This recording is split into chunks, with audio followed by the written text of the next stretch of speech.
அஸ்ஸலாமு அலைக்கும் வரஹ்மத்துல்லாஹி வபரகாத்துஹு. வணக்கம். மற்றொரு காணொலி சந்திப்பில் மிக்க மகிழ்ச்சி. மாணவர்களுடைய சந்தேக வினாவை வீடியோவாக செஞ்சு போடுமாறு கேட்டுக்கொண்டு இணங்க இந்த காணொலியை தயாரித்து பதிவிடுகின்றேன். பரீட்சை காலமாக இருப்பதால் ஆசிரியர் போட்டி பரீட்சைக்கு தயாராகக்கூடிய மாணவர்களுக்கும் அதே மாதிரி பிரின்சிபல் சைஸ் பரீட்சைக்கு தயாராகக்கூடிய ஆசிரியர்களுக்கும் இந்த காணொலி பிரயோசனமாக அமையலாம். அந்த மாணவருடைய சந்தேகத்தை வீடியோவாக பதிவிடுகின்றேன். 1-5 வரையான ஒவ்வொரு வினாக்களும் தரப்பட்ட வட்ட வரைவை அடிப்படையாக கொண்டவை. இம்மையில் ஒரு சுடோக்கு சம்பந்தமான வினா ஒன்றுதான். அந்த பாணியிலே யோசிக்கக்கூடிய ஒரு வினா ஒன்றுதான். இலகுவான வினா. என்னாலும் படத்தை பார்க்க கூட கொஞ்சம் நமக்கு அது ஐடியா எடுக்கிற ஒரு சிரமமாக இருந்தாலும் மிச்சம் இலகுவான வினா உண்டு. விளங்கப்படுத்துகிறேன் பாருங்கள். படத்தில் 9 வட்டங்கள் அமைந்துள்ளதுடன் ஒவ்வொரு வட்டமும் 9 பிரிவுகளாக பிரிக்கப்பட்டுள்ளன. இதுக்கு பார்ப்போம். படத்தில் 9 வட்டம் அமைந்துள்ளதுடன் ஒவ்வொரு வட்டமும் 9 பிரிவுகளாக பிரிக்கப்பட்டுள்ளன. அப்போ நம்ம இதை பார்க்கக்குள்ள இங்கே விளங்கு பாருங்க. அதாவது நம்ம இந்த வட்டத்தை போட்டு போகிறோம். வெளியே இருந்து உள்ளே போடலாம், உள்ளேருந்து வெளியே போடுறேனே. அதுக்கு வாங்க. இது முதலாவது வட்டம், இது 2வது வட்டம், 3வது வட்டம், 4, 5, 6, 7, 8, 9 வட்டம் இல்லை. 9 வட்டங்கள் காணப்படுது படத்தில். ஒவ்வொரு வட்டமும் 9 பிரிவாக பிரிக்கப்பட்டு அப்படின்னா 9 ஆரச்சலை கொண்டு பாருங்க. அப்போ 1, 2, 3, 4, 5, 6, 7, 8, 9. ஒவ்வொரு வட்டமும் 9 ஆரச்சிறைகளாக இது பிரிக்கப்பட்டுள்ளது. இதான் முதலாவது. இனி அடுத்தது குறித்த வட்டங்களில் பின்வரும் விதிகளுக்கு அமைய 1-9 வரையான எண்கள் இடப்பட்டுள்ளன. அப்ப நல்லா கவனிக்கணும். 1-9 வரையான இலக்கங்கள் தான் போடப்பட்டிருக்கு. அப்ப 9க்கு மேற்பட்ட இலக்கம் இல்லை, அது மாதிரி பூஜ்ஜியமும் இல்லை. ஏன்னா ஒவ்வொரு வட்டமும் 9 துண்டாக பிரிக்கப்பட்டு 9 ஆரச்சிறைகளாக பிரிக்கப்பட்டிருக்கிறதால அப்போ 1-9 வரையான இலக்கங்கள் தான் போட முடியும். சொல்லிங்க. வட்டங்களின் ஒவ்வொரு ஆரச்சிறைகளினுள்ளும் 1-9 வரையான எண்கள் ஒரு தடவை மாத்திரம் இடம்பெறும். அப்போ ஒரு ஆரச்சிறை இருக்கின்றா, சரியா? இது ஆரச்சிறை. அப்ப அதுல வரக்கூடிய அந்த ஆரச்சிறைகள் ஒவ்வொன்றையும் ஒரு இலக்கம் ஒரு தரம் தான் வரணும். 1, 2, 3, 9 இலக்கம் போடலாம். அது ஒவ்வொரு வட்டங்களிலும் உள்ள 9 பிரிவுகளிலும் 1-9 வரையான இலக்கங்கள் ஒரு தடவை மாத்திரம் இடம்பெற வேண்டும். இதை சொல்லுதோ, ஒரு வட்டத்துல 9 பாற்றி பிரிக்கிறதால 9 துண்டு வரும். இப்படி 9 துண்டு. இது இந்த 9 துண்டுகளையும் ஒரு இலக்கம் ஒரு தரம் போடும். அப்ப வட்டமாக யோசிக்கணும், ஆரச்சிறையாக யோசிக்கணும். ஒரு ஆரச்சிறை எடுத்தாலும் அங்க 9 பகுதிகள் அனுப்பணும். செஞ்சு காட்ட பாருங்க. 2 வகை யோசிக்கணும். ஒரு ஆரச்சிறை எடுத்துக்கிட்டாலும் அந்த ஆரச்சிறையிலையும் 9 பகுதிகள் அனுப்பணும். அந்த 9 பகுதிக்குள்ள 9 பிரிவுக்குள்ள 1-9 வரையான இலக்கங்கள் போடணும். ஒரு இலக்கத்தை ஒரு தரம் போடணும். இது ஆரச்சிறையாக யோசிக்கக்கூடாது.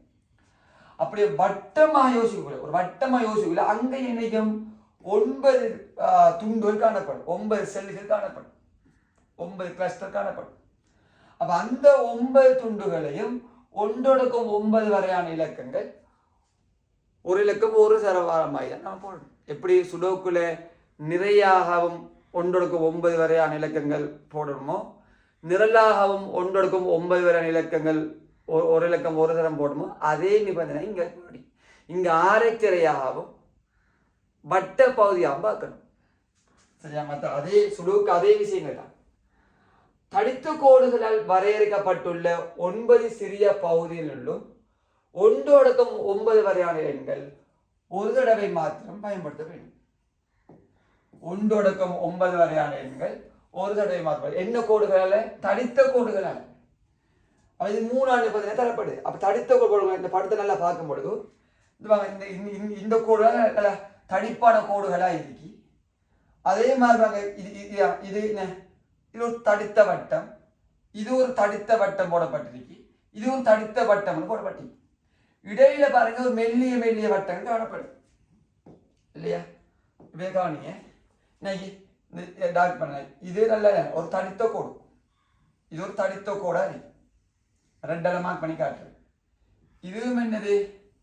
ஒரு தடித்த கோடு.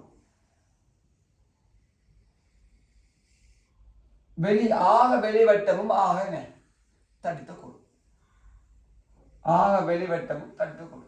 அது மட்டுமில்ல, இந்த ஆறை ஒரு தடித்த கோடு, இந்த ஆறை ஒரு தடித்த கோடு, இந்த ஆறையும் ஒரு தடித்த கோடு. மிச்சம் இல்லாம ஒரு மெல்லிய கோடா இருக்கு. மொத்தம் 3 நிபந்தனை. 1 2 3 நிபந்தனை. ஆரைத்திரையுடைய 9 பகுதிக்குள்ளேயும் 1/9 வரை இலக்கங்கள் ஒரு இலக்கம் ஒரு தரம் போடணும். ஒரு வட்டத்தில் காணப்படக்கூடிய 9 பகுதியிலையும் 1/9 வரை இலக்கங்கள் போடணும். தடித்த கோடுகளால் உள்ள அந்த ஏரியாக்குள்ளேயும் 1/9 வரை இலக்கம் போடணும். அப்ப இதை வச்சு நம்ம யோசிக்கக்குள்ள இதை பார்ப்போம். இதுல கவனிங்க. இப்ப முதலாவது விஷயம், வெக்டர் ஏபிசி. ஏ என்ன, பி என்ன, சி டி, அதே மாதிரி இயக்கம். இப்ப முதலாவது ஏ பார்ப்போம். ஏ ஆனப்படுற இந்த ஆரத்திரை பகுதியை பாருங்க, இந்த ஆரத்திரை பகுதியை பாருங்க. 1 வந்துட்டு, 2 வந்துட்டு, 3 வந்துட்டு, 4 வந்துட்டு, 5 வந்துட்டு, 6 வரல, 7 வந்துட்டு, 8 வரல, 9 வரல. இந்த ஆரத்திரை பகுதி 9 வரல. சரி, இது ஏ ஆனப்புற அந்த வட்ட பகுதியை பார்ப்போமே. ஏ ஆனப்புற அந்த வட்ட பகுதியை பார்த்த மாட்டா 8 வந்துட்டு. ஏ ஆனப்புற அந்த வட்ட பகுதி 8, அப்ப 8 வராது. ஏ ஆனப்படுற அந்த வட்ட பகுதியை பாருங்க, அந்த வட்ட பகுதியை பார்த்தா 9 வந்துட்டு பாருங்க. 9 ஏ ஆனப்படுற அந்த வட்ட பகுதி அப்படி பார்த்து வந்தா 9 வந்துட்டு. 9 வர. அப்ப ஏக்குமே பொருத்தமான ஆன்சர் 6. 3 நிபந்தனையாக யோசிக்கணும். அதே மாதிரி பார்ப்போம், பியை பார்ப்போம். இந்த பி, இந்த இடம் பார்ப்போம். பி ஆரத்திரையா பார்ப்போம். 1 காணல, 2 இல்ல, 3 இருக்கு, 4 இருக்கு, 5 இல்ல, 6 இல்ல, 7 இருக்கு, 8 இல்ல, 9 இருக்கு. நீ பி அனுப்புற அந்த வட்டத்தை பாருங்க, பி அனுப்புற அந்த வட்ட போய பாருங்க. 1 இருக்கு, 1 வராது. 5 இருக்கு, அப்ப 5 வராது. 6 இருக்கு, 6 வராது. அப்ப இது 6 2ஆம் நம்பர் 8ஆம் நம்பர் வாரத்துக்கு சாத்தியம் இல்லை. 2ஆம் நம்பரும் 8ஆம் நம்பர் வர வாய்ப்பு இருக்கு. அதுல இப்ப இந்த ரெட்டால மார்க் பண்ண இந்த பகுதியை பாருங்க, இதான் தடித்த கோட்டு பகுதி. இதான் முக்கியமான, இந்த ரெட்டால மார்க் பண்ணிக்கணும். இதுதான் தடித்த கோட்டு பகுதி. இந்த தடித்த கோட்டு பகுதிக்குள்ளேயும் 1/9 வரை இலக்கமான வரும். அப்ப அந்த தடித்த கோட்டு பகுதியை பார்த்தீங்கன்னா அங்க என்ன இருக்கு, அது பீரிக்கு எழுத்துக்குள்ள 8 இருக்குதான், 8 இருக்கு. அப்ப 8 வராது.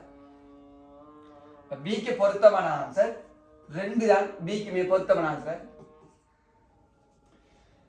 இனி அடுத்ததை பார்ப்போம், சியை பார்ப்போம். சி நை. அப்ப இந்த லைனை பார்த்தீங்கன்னா ஃபர்ஸ்ட் 6 திரையா பார்க்கணும். 6 திரையா பார்க்கணும். 1 இருக்கு, 2 காணல, 3 காணல, 4 இருக்கு, 5 இருக்கு, 6 இருக்கு, 7 காணல, 8 இருக்கு, 9. அப்ப இந்த 3 விடையில ஒரு விட சீக்கிரம் பார்ப்போம். நீ சீகானப்புற அந்த வட்டத்தை யோசிக்கணும். சீகானப்புற அந்த வட்ட பகுதி யோசிக்கணும். சீகானப்புற அந்த வட்ட பகுதி யோசிச்சுங்கடா, அப்படியே யோசிச்சுட்டு போகல பாருங்க. சீகானப்புற அந்த வட்டத்துல 2 இருக்குன்னு பாருங்க. சி பாரு அந்த வட்டத்துல 2 வராது இல்லையா? இந்த சி ஆனப்புற அந்த வட்டப்பகுதி வேற நம்பரா அவ்வளோ 3 7 போட்டி. இப்ப 3 வருமா 7 வருமானு போட்டி. இப்ப அடுத்த மேல பார்க்கணும் தடித்த கோட்டு பகுதியை பார்க்கணும். சி ஆனப்புற எழுத்துற தடித்த கோட்டு ரெட்டால மார்க் பண்ணிக்க. ரெட்டால மார்க் பண்ண இவ்வளவு தடித்த கோட்டு பகுதி. இவ்வளவு வருமா இவ்வளவு வரும் சிக்கு. இவ்வளோ ஏரியாவும் சி ஆனப்படுற அந்த எழுத்துடைய தடித்த கோட்டு பகுதியா இருக்கு. அப்ப இதுக்குள்ள என்ன இருக்கு பாருங்க. இதுக்குள்ள 7 பின்னாடி 7 நம்பர் இந்த தடித்து சி ஆனப்புற தடித்த கோட்டு பகுதிக்குள்ள 7 நம்பர் காணப்படாது. 7 நம்பர் வராது. பொருத்தமான ஆன்சர் சிக்கு 3 ஆன்சர் பொருத்தமான ஆன்சர். நீ அடுத்து டியை பார்ப்போம். 3 நிபந்தனையும் செக் பண்ணுமா. இப்ப டியை பார்ப்போம். டி இது 6 டீட சைட்ல 1 காணல, 2 இருக்கு, 3 காணல, 4 இருக்கு, 5 இருக்கு, 6 இருக்கு, 7 காணல, 8 காணல. 6 தெரியல ஒரு நம்பரையும் காணல. நீ டி ஆனப்புற வட்ட பகுதியை பார்ப்போம். டி ஆனப்புற வட்ட பகுதியை பார்த்தீங்கன்னா இந்த டி ஆனப்புற அதே வட்டத்துல போனீங்கன்னா பாருங்க 1 இன்னாரி. அப்ப 1 வராது. அப்படியோ சுத்திட்டு போனீங்கன்னா 3 இன்னாரி. அப்ப 3 வராது. அப்ப டிக்கு இனி வரக்கூடிய சான்ஸ் 7 நம்பரும் 8 நம்பரும் வர வாய்ப்பு இருக்கு. அப்ப இனி அடுத்து தடித்த கோட்டு பகுதியை பார்க்கணும். டி ஆனப்புற அந்த எழுத்துடைய தடித்த கோட்டு பகுதி இவ்வளவு தடித்த கோட்டு பகுதி. இவ்வளவும் டிக்குரிய தடித்த கோட்டு பகுதியா வரும். இவ்வளவு டிக்குரிய தடித்த கோட்டு பகுதியா இவ்வளவு வரும். அப்ப அதுக்குள்ள வேற என்ன நம்பர் இருக்கு? 7 நம்பர் இருக்கு. அப்ப 7 நம்பர் வராது. டிக்கு பொருத்தமான ஆன்சர் 8 நம்பர். டிக்கு பொருத்தமான ஆன்சர் 8 நம்பர் வரும். அடுத்து ஈய பார்ப்போம். ஈய பார்க்கல ஈயுடைய ஆரத்திரைய பாருங்க. ஈ ஆனப்ப ஆரத்திரைய பார்த்தோம்னா 1 இருக்கு, 2 காணல, 3 இருக்கு, 4 இருக்கு, 5 காணல, 6 காணல, 7 இருக்கு, 8 காணல, 9 இருக்கு. அப்ப 4 விட ஒரு வர. இனி ஈ ஆனப்புற அந்த வட்ட பாருங்க. ஈ ஆனப்புற அந்த வட்டத்தை பார்ப்போம். ஈ ஆனப்புற அந்த வட்டம் அப்படியே போகலான்னு 5 இருக்கு. அப்ப 5 வராது. ஈ ஆனப்புற அந்த வட்டம் அப்படி சுத்தி வாங்க. அப்படி சுத்தி வந்தா 9 3 அவ்வளவு. இனி 2க்கும் 6க்கும் 8க்கும் போட்டி. அப்ப இனி அடுத்து என்ன செய்யணும்? தடித்த கோட்டு பகுதியை பார்க்கணும். ஈ ஆனப்புற தடித்த கோட்டு பகுதி இதுல ஆரம்பிச்சு இப்படியோ வந்து இதுவரை வரும். இவ்வளவும் ஈ ஆனப்படுற தடித்த கோட்டு பகுதியா இருக்கு. இவ்வளவு ஈ ஆனப்படுற தடித்த கோட்டு பகுதியா இருக்கு. அப்ப இதுல என்ன இருக்கு? 6 இன்னும் அறிக்குவா. அப்ப 6 வராது. 8 இன்னும் அறிக்குவா. அப்ப 8 வராது. இந்த ஏரியா. அப்ப மிச்சம் யார் இருக்கா? 2 இருக்காரு. அப்ப ஈக்கு விட 2. இதுல நம்ம ஒழுங்கா படத்தை பார்த்தோம்னா தடித்த கோட்டு பகுதி இது 6 இது பட்டத்துல பகுதி என்று அழகா பார்த்தோம்னா லேசான விஷயம். மிச்சம் கஷ்டமான ஒன்று சுடோக்கமாக அது மாதிரி செய்யக்கூடியவனா. அப்ப ஏக்கு 6, பிக்கு 2, சிக்கு 3, டிக்கு 8 வரும். அப்ப 6 2 3 8 2. 6 2 3 8 2. விடைய போடக்குள்ள 6 2 6 6 2 3 8 2 3 8 2. இந்த விடையிலக்கத்தை புள்ளிக்கொள்ள கூட சரி. இங்க கோடு அடிக்காம விடையிலக்கத்தை புள்ளிக்கொள்ள கூட சரி. அப்போ இதை நான் வச்சுக்கோங்க. இந்த காணொலி பிடிச்சிருந்தா நிறையமான அனுப்பியிருந்தாங்க. எனக்கு வீடியோ போட டைம் கிடைக்கல. அப்போ இன்றைக்கு வீடியோ போடுங்கன்னு நினைச்சு நிறைய பிள்ளைகள் இதை விளங்கப்படுத்தி வீடியோ போடுங்க சொல்லி அனுப்பியிருந்தாங்க. அப்போ கேட்டமான எல்லாரும் இதை வீடியோ பார்த்து பயன்பெற்றுக் கொள்ளுங்கள். பரீட்சை காலம் வைப்பதால் எல்லா மாணவருக்கும் பிரவேசம் பண்ணிக்கூடிய வகையில் இந்த வீடியோ அதையும் ஷேர் பண்ணிக்கொள்ளுங்கள். உங்களோட கருத்துக்களை தெரிவித்துக் கொள்ளுங்கள். கற்பனாகிரி கற்றுக்கொடுப்பவனாகிரி கற்பவனுக்கு உதவி செய்வனாகிரி.